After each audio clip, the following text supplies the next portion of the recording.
tinggi. Berarti penyemprotan kedua itu intensitas makin tinggi. Apa? Jadi gini, Pak. Penyakitnya. Ya, jadi pertama kan Bapak mengamati, Pak. Ya. Terus disemprot. Ya. Terus diamati lagi. Nah, pengamatan yang kedua ini lebih besar apa lebih kecil dari yang pertama? Kadang-kadang lebih baik, kadang-kadang kalau tiap hari pengobati makin layu bawangnya. Nah, berarti semakin banyak nyemprot semakin layu. Sebagian. Nah, berarti di situ Pak ada kesalahan. Kesalahannya apa? Terlalu banyak pestisida yang menempel di situ. Akhirnya bukan tanamannya aja Pak yang sembuh, tanamannya ikut sakit. Bukan namanya yang tanamannya bukan sembuh tapi ikut sakit. Terus tadi saya ada sedikit dengar Pak dari Bapak untuk bahan kimia itu apa berbahaya Pak ya? Nah, jadi ini Pak, kan dengan kimia sendiri itu 25 tahun nggak akan pernah hilang.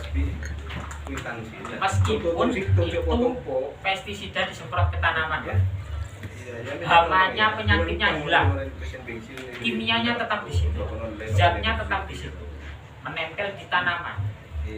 Nah, ketika tanaman itu dipanen, dimakan kita.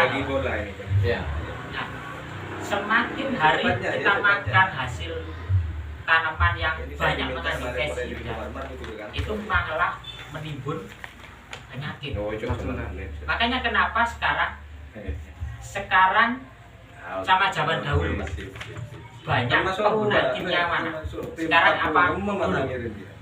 Sekarang. Nah, penyakitnya tambah banyak sekarang apa? Ya sekarang. Nah, Pertama yang diserang itu kan ini pencernaan. Nah, Kayak lambung. karena memang Banyak. yang dimakan masuknya pencernaan. Nanti setelah pencernaan beralih ke yang lain. Contohnya ginjal, Pak. Paru-paru itu bisa. Jadi kenapa bahan kimia ini bukan tidak dilarang, bukan diharapkan, tetapi bahan kimia ini alangkah baiknya digunakan pada tahapan terakhir. Kenapa Pak? Ya itu tadi resikonya sangat tinggi. Terus selain itu Mas, saya pengen nanya, semakin di sini semakin sering nyemprot, tanahnya semakin gimana Pak? Di sini makin subur atau makin keras? Iya, ada macam, ada yang subur, ada enggak. Ada yang enggak? Berarti kesuburannya menurun Pak. Iya. Nah, Kalau obat yang merayapnya menempel macam garis-garis ke daun bawang itu kalau dicampur dengan daun kesuburan daun atau akar bisa. gimana? Kalau dicampur obat yang merayap itu obat ulat Ya. seandainya itu dicampur dengan obat daun untuk menyubur daun. Penyubur daun. Nah, bisa enggak? Nah, untuk di kimia, Pak, obat itu kan bersifat nyerah. Kalau pupuk atau penyubur itu bersifat penambah. Nah, kalau penyerang sama penambah digabungkan, bisa. Ya itu saya tanya. Bisa pandang. Nah, jadi Apa gini, lebih baik dipisahkan apa baik dicampur? kalau di ilmu kimia ya Pak ya, Nah, itu memang 4 tidak kali, bisa. Pak. 4 kali dah. Kenapa? Satu Pak, Tangannya habis Tanaman ke belakang bawah. 4 kali. Namanya satu. Iya, satu saja. ini ada OPT ulat ya Pak ya jalan. Diobati, tapi juga ditambah penyubur. Nah, ini sendiri pestisida itu kan seperti Bapak tadi bilang semakin menguning. Sini. Iya. Nah, ketika semakin menguning ini ditambah stres Pak. Ini 12. Kenapa Oh, stres? 12. Mana yang mau dimakan dulu? Sini. Obatnya apa racunnya? Nah, situ.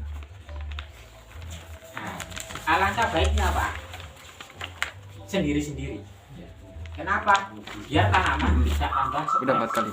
Nah, ketika tanaman stres bukan semakin hijau atau di sini semakin subur, tetapi malah semakin 12. layu. Iya, Ada satu 12. lagi. Ya. Penyubur daun dengan penggemuk biji. Dicampur apa bisa banda? Penggemuk biji Nah, sama penyubur daun. ya. Nah, Kan lain itu obatnya. Nah. Untuk menyubur daun dengan akar, belum membesarkan biji lain. Itu dicampur bisa banda. nah, tujuannya sama nggak Pak? Tujuannya satu, untuk tanamannya semakin bagus. Kalau tujuannya sama, itu masih bisa. Karena satu, umbi semakin tinggi, semakin besar. Jadi kalau bawang itu Pak, Nah, Ya bener lah, bener. jadi bawang itu kan yang diambil umbinya. Iya. Umbi tambah besar itu akibat fotosintesis atau proses nutrisi itu baik. Nah, nutrisi baik itu Pak karena daunnya. Karena apa? Daun butuh sinar matahari. Jadi ibaratkan tanaman ini Pak, yang akar ngambil nutrisi, yang daun ambil sinar matahari, diolah supaya ininya besar. Jadi kalau tujuannya sama untuk menyuburkan daun dan penggemukan umbi masih bisa. Tapi kalau racun dan vitamin, ibaratkan itu kan vitamin, Pak. Iya. Nggak bisa. Kalau vitamin dengan vitamin bisa. Vitamin pada vitamin aja deh. Nah, Yang racun tadi. Asbon deh, Kak. Maaf deh. Minta tanya tak sebon. Iya.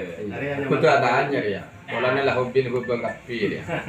Di bola nih tuh ya, tuh irwa bercampur kapi kon sebab. Permasalahannya ini Rondo ulat gula. keraknya. Memang obatnya itu terlalu banyak. nah, Maksudnya obatnya itu macam-macam. nah, Yang lebih tepat obat keraya itu obat yang mana? nah, Nah, gini, itu obatnya saya ingin tahu. gini, saya pengen tahu dulu kenapa ulat itu semakin banyak obatnya. Satu, awal ketika ada ulat dulu Pak, Bapak nyemprotnya pakai satu merek apa dua? Satu merek. Satu. Oke, misalkan merek A ya Pak. Ya. Semakin hari disemprot pakai ini terus. Iya. Semakin banyak apa semakin sedikit ulatnya? Semakin banyak. Semakin banyak. Ulat Pak tukar lain boleh, selarangan boleh. setelah ulatnya semakin banyak Pak, ganti merek apa enggak? Masih Masih tetap pakai A. enggak. Soalnya banyak, Pak. Soalnya obat itu sudah tak mampu. Satu Berarti merek lagi yang lebih kuat lagi. Ya, ganti Nah, merek lagi. ya, Misalkan merek B. ya. Awal pakai B manjur apa enggak? Kadang-kadang ya macam tadi itu makin layu kadang-kadang. Makin semakin hari semakin tambah. Nah, Berarti ulatnya semakin kuat apa semakin mati? Semakin kuat. Jadi sifatnya kimia itu gini Pak, semakin digunakan pada satu hama, dia semakin tahan.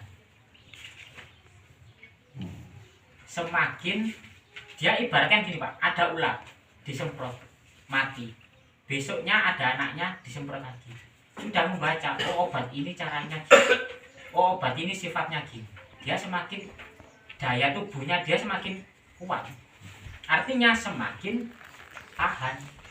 Nah, inilah sifat kimia yang belum disadari Pak. Jadi kimia itu bukan malah ngobati, memang awalnya ngobati Pak, tapi semakin hari dia semakin tahan. Nah, makanya di sini dari pemerintah ada lewat gerdal ini Pak, ada sistem PHT.